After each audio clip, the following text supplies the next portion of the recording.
Le chien. Delphine et Marinette revenaient de faire des commissions pour leurs parents et il leur restait 1 kilomètre de chemin. Il y avait dans leur cabas 3 morceaux de savon, un pain de sucre, une fraise de veau et, pour 15 sous, 2 clous de girofle. Elles le portaient chacune par une oreille et le balançaient en chantant une jolie chanson. À un tournant de la route, et comme elles en étaient à mironton, mironton, mirontaine, elles virent un gros chien ébouriffé et qui marchait la tête basse. Il paraissait de mauvaise humeur. Sous ses babines retroussées luisaient des crocs pointus et il avait une grande langue qui pendait par terre. Soudain, sa queue se balança d'un mouvement vif et il se mit à courir au bord de la route, mais si maladroitement qu'il alla donner de la tête contre un arbre. La surprise le fit reculer et il eut un grondement de colère. Les 2 petites filles étaient arrêtées au milieu du chemin et se serraient l'une contre l'autre au risque d'écraser la fraise de veau. Pourtant, Marinette chantait encore « Mironton, mironton, mirontaine », mais d'une toute petite voix qui tremblait un peu. N'ayez pas peur, je ne suis pas méchant. Au contraire, mais je suis bien ennuyé parce que je suis aveugle. Oh, pauvre chien, on ne savait pas. Le chien vint à elle en remuant la queue encore plus fort, puis leur lécha les jambes et renifla le panier d'un air amical. Oh, voilà ce qui m'est arrivé. Mais laissez-moi d'abord m'asseoir un moment. Je suis fourbu, voyez-vous. Les petites s'assirent en face de lui sur l'herbe du talus, et Delphine prit la précaution de placer le panier entre ses jambes. Ah, qu'il fait bon se reposer. Donc, pour en revenir à mon affaire, je vous dirais qu'avant d'être aveugle moi-même, j'étais au service d'un homme aveugle. Hier encore, cette ficelle que vous voyez pendre à mon cou me servait à guider mon maître sur les routes. Et je comprends mieux à présent combien j'ai pu lui être utile. Je le conduisais partout où les chemins sont les meilleurs et les mieux fleuris d'aubépines. Quand nous passions près d'une ferme, je lui disais « Voilà une ferme ». Les fermiers lui donnaient un morceau de pain, me jetaient un os, et à l'occasion, nous couchaient tous les 2 dans un coin de leur grange. Souvent aussi, nous faisions de mauvaises rencontres et je le défendais. Vous savez ce que c'est, les chiens bien nourris, et même les gens n'aiment pas beaucoup ceux qui ont l'air pauvres. Mais moi, je prenais mon air méchant et il nous laissait aller. C'est que j'ai pas l'air commode quand je veux tenir. Regardez-moi un peu. Il se mit à grogner en montrant les dents et en roulant de gros yeux. Les petites en étaient effrayées.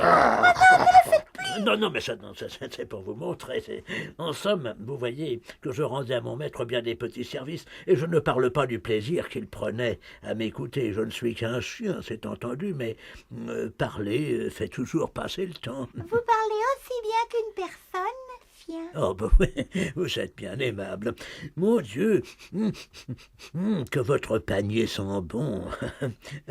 Voyons, qu'est-ce que je vous disais? Ah oui, mon maître, je m'ingéniais à lui rendre la vie facile, et pourtant il n'était jamais content. Pour un oui ou pour un non, il me donnait des coups de pied. Aussi, vous pouvez croire qu'avant-hier, j'ai été bien surpris quand il s'est mis à me caresser et à me parler avec amitié. Oh, j'en étais bouleversé, vous savez. Il n'y a rien qui me fasse autant plaisir que des caresses. Je me sens tout heureux. Caressez-moi pour voir. Le chien allongea le cou, offrant sa grosse tête aux 2 petites qui lui caressèrent son poil ébouriffé. Et en effet, sa queue se mit à frétiller tandis qu'il faisait avec une petite voix « Waouh, waouh, waouh, waouh !» Vous êtes bien bonne de m'écouter, mais il faut que j'en finisse avec mon histoire. Après m'avoir fait 1000 caresses, mon maître me dit tout d'un coup « Chien, veux-tu prendre mon mal et devenir aveugle à ma place ?» Je ne m'attendais pas à celle-là, lui prendre son mal. Il y avait de quoi faire hésiter le meilleur des amis. Vous penserez de moi ce que vous voudrez, mais je lui ai dit non. Tiens, mais bien sûr. C'est ce qu'il fallait répondre. N'est-ce pas? Je suis bien content que vous pensiez comme moi. J'avais tout de même un peu de remords de n'avoir pas accepté du premier coup. Du premier coup? Est-ce que par hasard, chien... Attendez. Hier, il s'est montré plus gentil encore que la veille. Il me caressait avec tant d'amitié que j'avais honte de mon refus. Enfin quoi, autant beau le dire tout de suite, j'ai fini par accepter.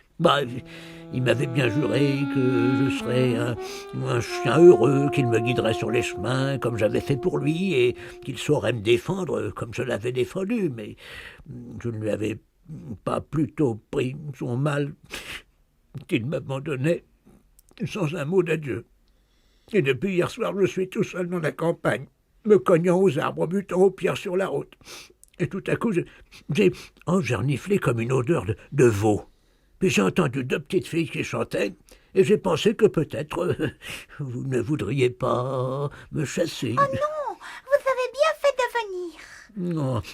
Le chien soupira et dit, en humant le panier. J'ai bien faim aussi. N'est-ce pas un morceau de veau que vous portez là? Oui, c'est une fraise de veau. Mais vous comprenez, chien, c'est une commission que nous rapportons pour nos parents. Elle ne nous appartient pas. Alors j'aime mieux ne plus y penser. Non, c'est égal, elle doit être bien bonne. Mais dites-moi, petite, ne voulez-vous pas me conduire auprès de vos parents? S'ils ne peuvent me garder près d'eux, du moins ne refuseront-ils pas de me donner un os ou même une assiette de soupe et de me coucher cette nuit? Les petites ne demandaient pas mieux que de l'emmener avec elles.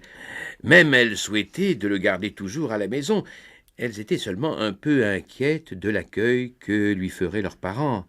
Il fallait aussi compter avec le chat qui avait beaucoup d'autorité dans la maison et qui verrait peut-être d'assez mauvais œil l'arrivée d'un chien. Venez, nous ferons notre possible pour vous garder.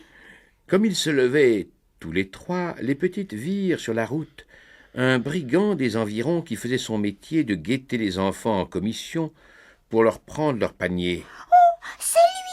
C'est l'homme qui prend les commissions! N'ayez pas peur, je m'en vais lui faire une tête qui lui ôtera l'envie de venir regarder dans votre panier. L'homme avançait à grands pas et se frottait déjà les mains en songeant aux provisions qui gonflaient le panier des petites, mais quand il vit la tête du chien et qu'il l'entendit gronder, il cessa de se frotter les mains. Il passa de l'autre côté du chemin et salua en soulevant son chapeau. Les petites avaient bien du mal à ne pas lui rire au nez. Vous voyez, j'ai beau être aveugle, je sais encore me rendre utile. Le chien était bien content. Il marchait auprès des 2 petites qui le tenaient chacune à leur tour par sa ficelle. Comme je m'entendrai bien avec vous. Mais comment vous appelez-vous, petite? Ma sœur, qui vous tient par la ficelle, s'appelle Marinette. Et c'est elle la plus blonde. Le chien s'arrêta pour flairer Marinette. Ah bon, Marinette. Oui, mais je saurais la reconnaître, allez. Et ma sœur s'appelle Delphine. Ah bon, oui, Delphine, mais je ne l'oublierai pas non plus. À force de voyager avec mon ancien maître, j'ai connu bien des petites filles, mais je dois dire sincèrement qu'aucune d'elles ne portait d'aussi joli nom que Delphine et Marinette.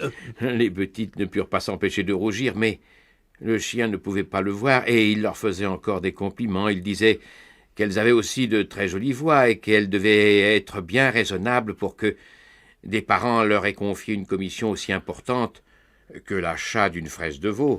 Non, je ne sais pas si c'est vous qui l'avez choisie, mais je vous assure qu'elle embaume. Tout lui était prétexte à revenir à la fraise de veau, et il ne se lassait pas d'en parler.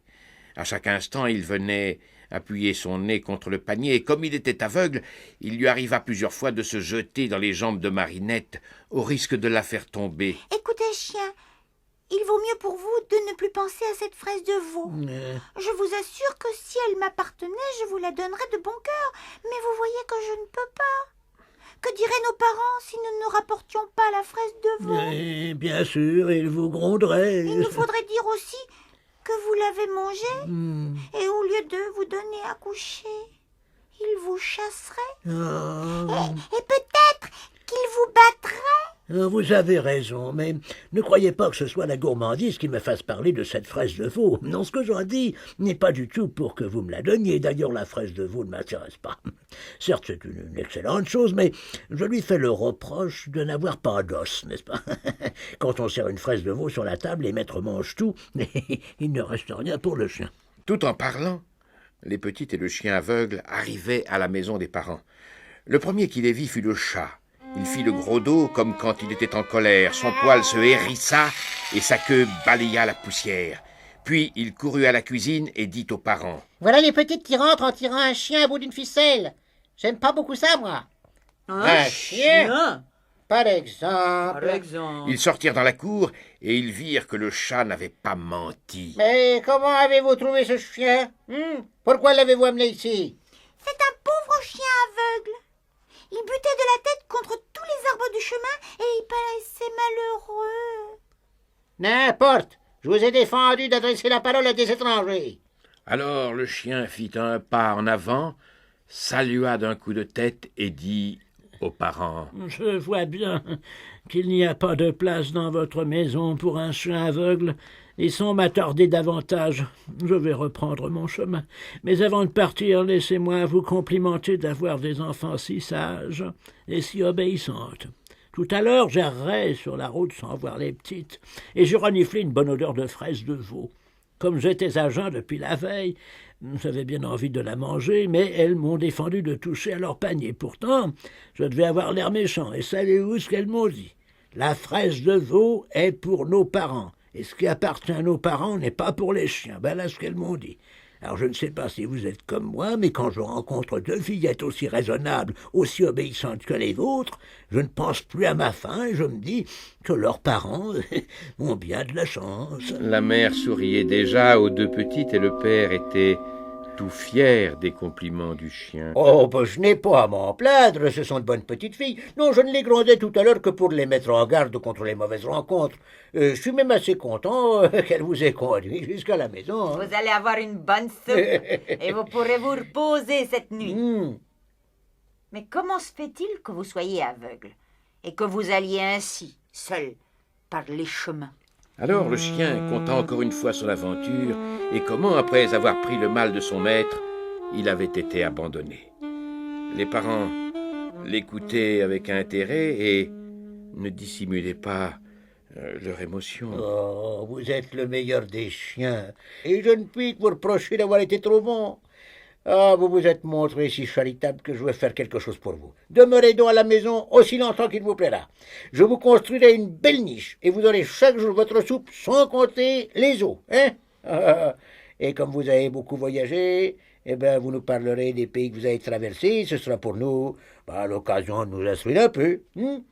Les petites étaient rouges de plaisir, et chacun se félicitait de la décision du père. Le chat lui-même était tout attendri, et au lieu d'ébouriffer son poil et de grincer dans sa moustache, il regardait le chien avec amitié. Oh, mais je suis bien heureux. Je ne m'attendais pas à trouver une maison de si bon accueil après avoir été abandonné. Oh, vous avez eu un mauvais maître, un méchant homme, un égoïste et un ingrat, mais qui ne s'avise pas de passer jamais par ici, car je saurais lui faire honte de sa conduite et je le punirai comme il le mérite. Le chien secoua la tête et dit, en soupirant, « Oh, mon maître doit déjà se trouver bien puni alors qu'il est. Je ne dis pas qu'il est des remords de m'avoir abandonné, mais je connais son goût pour la paresse. Maintenant qu'il n'est plus aveugle et qu'il lui faut travailler pour gagner sa vie, je suis sûr qu'il regrette les beaux jours où il n'avait rien à faire que de se baisser guidé par les chemins et d'attendre son pas de la charité des passants. Je vous avouerai même que je suis bien inquiet sur son sort, car je ne crois pas qu'il y ait au monde un homme plus paresseux. » Alors, le chat se mit à rire dans sa moustache. Il trouvait que le chien était bien bête de se faire tant de soucis pour un maître qu'il avait abandonné. Et les parents pensaient comme le chat et ne se gênaient pas pour le dire. Vraiment, son malheur ne l'aura pas instruit, et il sera toujours le même. Le chien était honteux et les écoutait en baissant l'oreille. Mais les petites le prirent par le cou et Marinette dit au chat en le regardant bien dans les yeux. C'est parce qu'il est bon. Et toi, ça, au lieu de rire dans ta moustache. Tu feras mieux d'être bon aussi. Et quand on joue avec toi, de ne plus nous griffer pour nous faire mettre au coin par nos parents. Oui, comme tu as fait encore hier soir. Le chat était bien ennuyé maintenant. C'était lui qui avait honte. Il tourna le dos aux petites et s'en alla vers la maison en se dandinant d'un air maussade. Il grommelait qu'on n'était pas juste avec lui, qu'il griffait pour s'amuser ou encore sans le faire exprès, mais qu'en réalité il était aussi bon que le chien et peut-être meilleur encore. Les petites trouvaient que la compagnie d'un chien est une chose bien agréable. Quand elles allaient en commission, elles lui disaient Tu viens avec nous en commission, chien? Oh oui, oui, oui, mettez-moi vite mon collier. Delphine lui mettait son collier, Marinette le prenait par la ficelle, ou bien le contraire, et ils s'en allaient tous les trois en commission. Sur la route, les petites lui disaient qu'il passait un troupeau de vaches dans la prairie ou un nuage au ciel, et lui, qui ne pouvait pas voir, il était content de savoir qu'il passait un troupeau ou un nuage. Mais elles ne savaient pas toujours lui dire ce qu'elles voyaient, et il leur posait des questions. Voyons, dites-moi de quelle couleur sont ces oiseaux, et la forme de leur bec au moins. Eh bien, voilà, le plus gros a des plumes jaunes sur le dos, et ses ailes sont noires, et sa queue est noire et jaune. Ah, alors c'est un loriot. Vous allez l'entendre chanter. Le loriot n'était pas toujours prêt à chanter, le chien, pour instruire les petites, essayait d'imiter sa chanson, mais il ne faisait rien qu'aboyer, et il était si drôle qu'on était obligé de s'arrêter pour en rire à son aise. D'autres fois, c'était un lièvre ou un renard qui passait à la lisière du bois. Alors, c'était le chien qui avertissait les petites. Il posait son nez par terre et disait en reniflant « Oh, je sens un lièvre. Regardez par là-bas. » Il riait presque tout le long du chemin. Il jouait à qui des trois irait le plus vite en marchant à cloche-pied, et c'était toujours le chien qui gagnait, parce que il lui restait tout de même 3 pattes. C'est pas juste. Nous, on va sur une patte. Pardi, avec de grands pieds comme les vôtres, ce n'est pas difficile. Le chat était toujours un peu peiné de voir le chien s'en aller en commission avec les petites. Il avait tant d'amitié pour lui qu'il aurait voulu pouvoir ronronner entre ses pattes du matin au soir. Pendant que Delphine et Marinette étaient à l'école, ils ne se quittaient presque pas. Les jours de pluie, ils passaient leur temps dans la niche du chien à bavarder ou à dormir l'un contre l'autre. Mais quand il faisait beau, le chien était toujours prêt à courir par les champs, et il disait à son ami « Ah, gros paresseux de chat, lève-toi et viens te promener. Allons, viens, tu me montreras le chemin, hein? Oh, tu veux me faire croire que tu dors, hein? Mais moi je sais bien que tu ne dors pas, hein? Et je vois ce que tu veux, tiens. » Le chien se baissait, le chat s'asseyait sur son dos, où il tenait à l'aise, puis il partait en promenade. Marche tout droit. Tourne à gauche. Mais si tu es fatigué, tu sais, je peux descendre. Mais le chien n'était presque jamais fatigué. Il disait que le chat ne pesait pas plus qu'un duvet de pigeon. Tout en se promenant par les champs et par les prés, il parlait de la vie à la ferme, des petites et des parents. Bien qu'il lui arrivât encore de griffer Delphine ou Marinette, le chat était vraiment devenu bon. Il était toujours inquiet de savoir si son ami était content de son sort, s'il avait assez mangé ou assez dormi. Est-ce que tu es heureux à la ferme, chien? Oh, oui, je n'ai pas à me plaindre, tout le monde est gentil.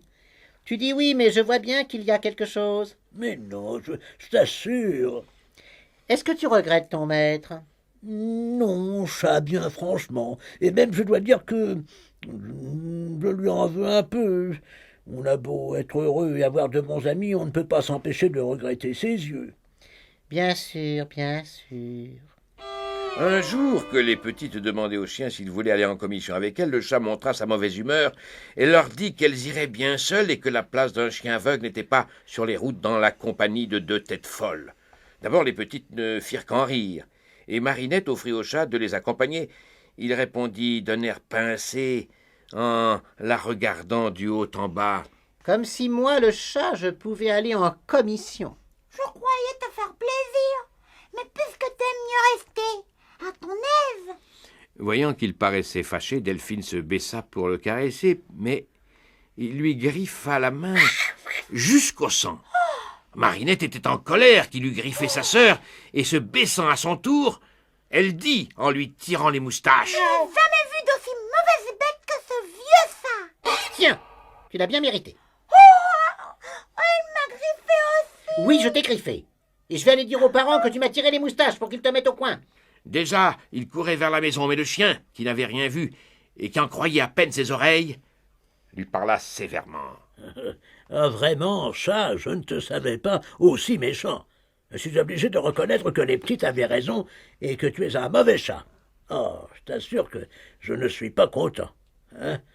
Alors laissons-le, petite, et partons en commission.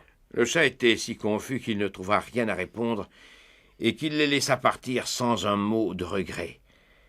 Déjà sur la route, le chien tourna la tête et lui dit encore. Oh, je ne suis pas content du tout. Le chat restait planté sur ses quatre pattes au milieu de la cour, et il avait beaucoup de chagrin. Il voyait bien maintenant qu'il n'aurait pas dû griffer, et qu'il s'était mal conduit. Mais ce qui le peinait surtout, c'était de penser que le chien ne l'aimait plus, et qu'il le tenait pour un mauvais chat. Il en avait tant de peine qu'il alla au grenier passer le reste de la journée. « Je suis pourtant bon, se disait-il, et si j'ai griffé, c'est sans réfléchir. Je me repens de l'avoir fait, preuve que je suis bon, mais comment lui faire comprendre que je suis bon ?» Le soir, quand il entendit rentrer les petites de commission, il n'osa pas descendre et resta dans son grenier. En mettant le nez à la lucarne, il vit le chien qui tournait en rond dans la cour et qui disait en reniflant. Ah, je n'entends pas le chat. Ah, je ne le sens pas non plus. Est-ce que vous le voyez, petite? Oh non. Elle va m'entendre ne pas le voir. Elle est trop méchante. Eh, c'est vrai, on ne peut pas dire le contraire, après ce qu'il vous a fait tout à l'heure. Le chat était très malheureux. Il eut envie de passer sa tête par la lucarne et de crier « Ce n'est pas vrai, je suis bon !» Mais il n'osait rien dire parce qu'il pensait qu'après tout, le chien n'était pas obligé de le croire. Il passa une très mauvaise nuit et ne put fermer l'œil. Le lendemain matin, de bonne heure, il descendit du grenier, les yeux rouges et la moustache tombante, et s'en alla trouver le chien dans sa niche. Il s'assit en face de lui et dit d'une voix timide. « Bonjour, chien. C'est moi, le chat. »« Oui, bonjour. Est-ce que tu as passé une mauvaise nuit, chien? Tu parais triste. »« Mais non, j'ai bien dormi. Mais quand je m'éveille, c'est toujours une mauvaise surprise pour moi de ne pas voir clair. »« Ben justement, je suis ennuyé que tu ne vois pas clair, et j'ai pensé que si tu voulais bien me donner ton mal, je pourrais devenir aveugle à ta place et faire pour toi ce que tu as fait pour ton maître. » D'abord le chien ne put rien dire, tant il était ému, et il avait envie de pleurer. « Oh, chat, comme tu es bon. Non, je ne veux pas, tu es trop bon. » Le chat était tout tremblant dans son poil de l'entendre parler ainsi. Il n'aurait jamais pensé qu'on pût avoir tant de plaisir à être bon. « Allons, je te prends ton mal. »« Non, je ne veux pas. » Il se défendait, disant qu'il était presque habitué à ne plus voir clair et qu'il avait assez de ses amis pour le rendre heureux, mais le chat ne voulait pas céder et lui répondait. « Toi, chien, tu as besoin de tes yeux pour te rendre utile dans la maison. Mais à quoi me sert à moi de voir clair, je te le demande? Je suis un paresseux qui ne me plaît qu'à dormir au soleil ou au coin du feu. Ma parole, j'ai presque toujours les yeux fermés. Autant voudrait pour moi être aveugle. Je ne m'en apercevrais même pas. » Il parla si bien et montra tant de fermeté que le chien finit par se rendre à sa prière. L'échange se fit sans plus tarder dans la niche même où il se trouvait. La première chose que fit le chien, en revoyant la lumière du jour, fut de crier à tue-tête. « Le chat est bon! Le chat est bon !» Les petites sortirent dans la cour, et en apprenant ce qui s'était passé, elles embrassèrent le chat en pleurant.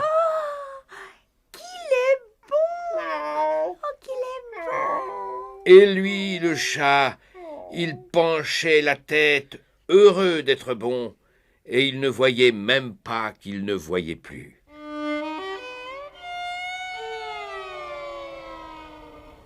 Depuis qu'il avait recouvré la vue, le chien était très occupé et ne trouvait jamais un moment pour se reposer dans sa niche, sinon à l'heure de midi et pendant la nuit. Le reste du temps, on l'envoyait garder le troupeau, ou bien il lui fallait accompagner ses maîtres par les chemins et par les bois, car il y avait toujours quelqu'un d'entre eux pour l'amener en promenade. Il ne s'en plaignait pas, au contraire. Jamais il n'avait été aussi heureux, et quand il se rappelait le temps où il guidait son premier maître de village en village, il se félicitait de l'aventure qu'il avait amené à la ferme. Il regrettait seulement de n'avoir pas plus de temps à donner au chat qui s'était montré si bon. Le matin, il se levait de bonne heure et l'emmenait sur son dos faire un tour de campagne. Pour le chat, c'était le meilleur moment de la journée. Son ami lui parlait de ses occupations et ne manquait jamais de le remercier et aussi de le plaindre un peu. Le chat disait que ce n'était rien, que ça ne valait même pas la peine d'en parler, mais il songeait avec mélancolie qu'il était bien agréable de voir Claire. Maintenant qu'il était aveugle, on ne s'occupait plus guère de lui. Les petites le prenaient bien encore sur leurs genoux pour le caresser, mais elles trouvaient plus amusant de courir et de gambader avec le chien, et il n'y avait point de jeu auquel on pût faire jouer un pauvre chat aveugle. Pourtant le chat ne regrettait rien, il se disait que son ami le chien était heureux et qu'il n'y avait rien de plus important, c'était un très bon chat. Dans la journée, quand il n'y avait personne pour lui parler, il dormait autant qu'il pouvait au soleil ou au coin du feu, et il faisait « Je suis bon, je suis bon. » Un matin d'été qu'il faisait très chaud, il s'était mis au frais sur la dernière marche de l'escalier qui descendait à la cave et il ronronnait comme à l'habitude lorsqu'il sentit quelque chose remuer contre son poil. Il n'avait pas besoin d'y voir pour se rendre compte qu'il s'agissait d'une souris et pour la saisir d'un coup de patte. Elle était si effrayée qu'elle ne chercha même pas à s'enfuir. Monsieur le chat, laissez-moi m'en aller. Je suis une toute petite souris et je me suis égarée. Une petite souris. Eh bien, moi, je vais te manger. Monsieur le chat, si vous ne me mangez pas, je vous promets de vous obéir toujours. Non, non, non, j'aime mieux te manger. À moins... À moi, monsieur le chat. Eh bien voilà, je suis aveugle. Si tu veux prendre mon mal et devenir aveugle à ma place, je te laisserai la vie sauve. Tu pourras te promener librement dans la cour, je te donnerai moi-même à manger. En somme, tu as tous les avantages à être aveugle dans ces conditions-là. Pour toi qui trembles toujours de tomber entre mes griffes, ce sera la tranquillité.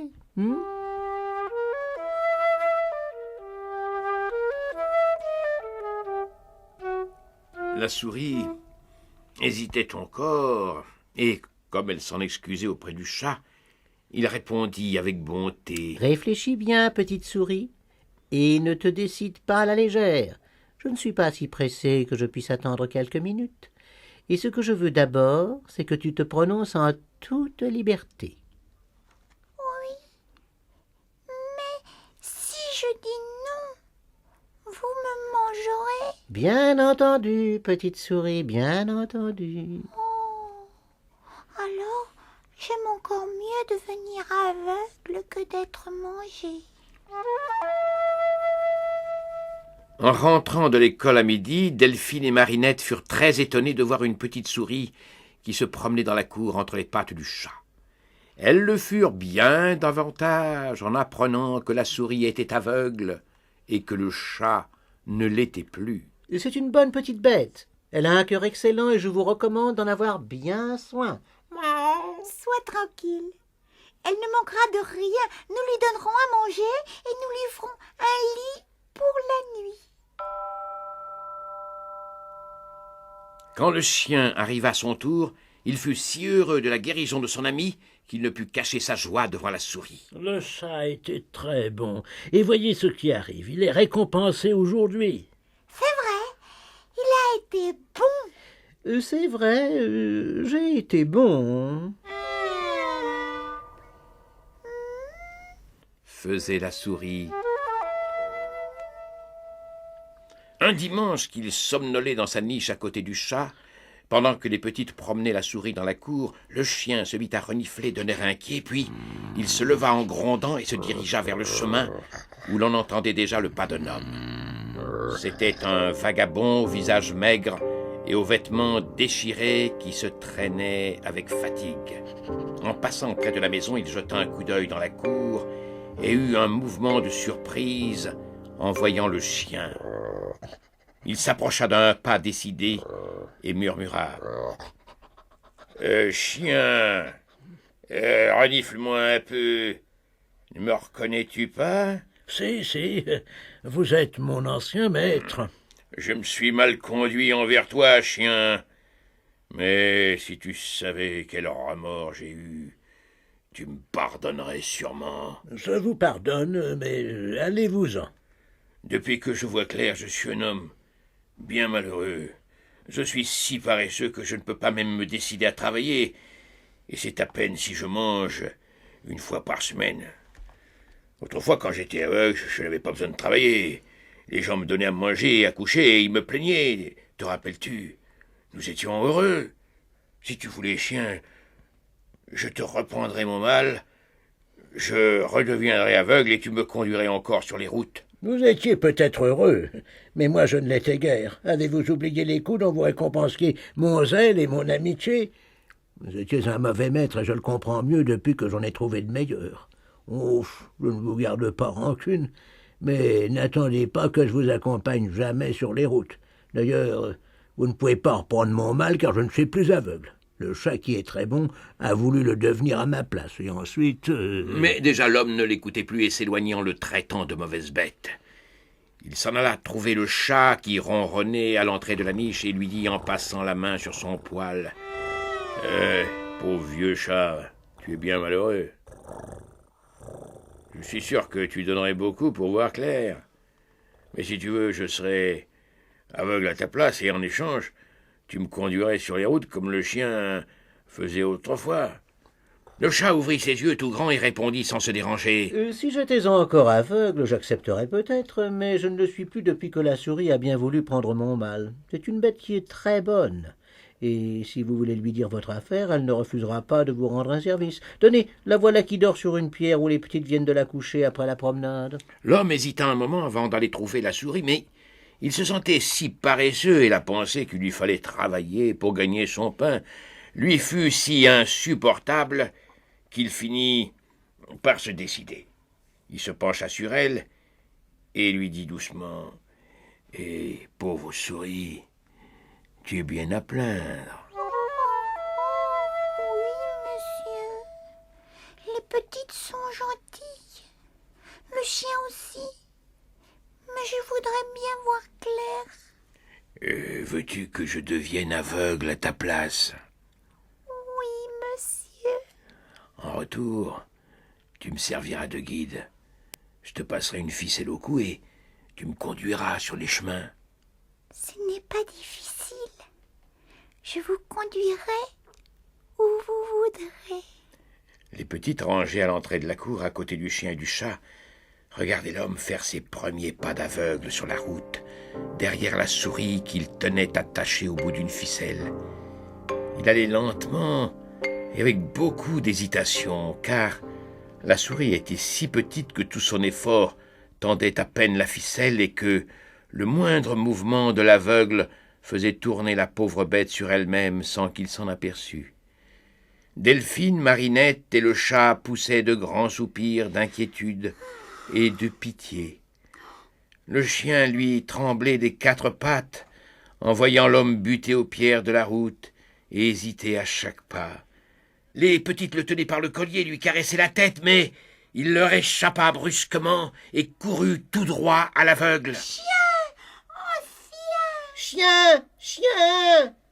Il courait comme s'il n'eût rien entendu, et quand l'aveugle eut attaché la ficelle à son collier, il s'éloigna sans tourner la tête pour ne pas voir les petites qui pleuraient avec son ami le chat.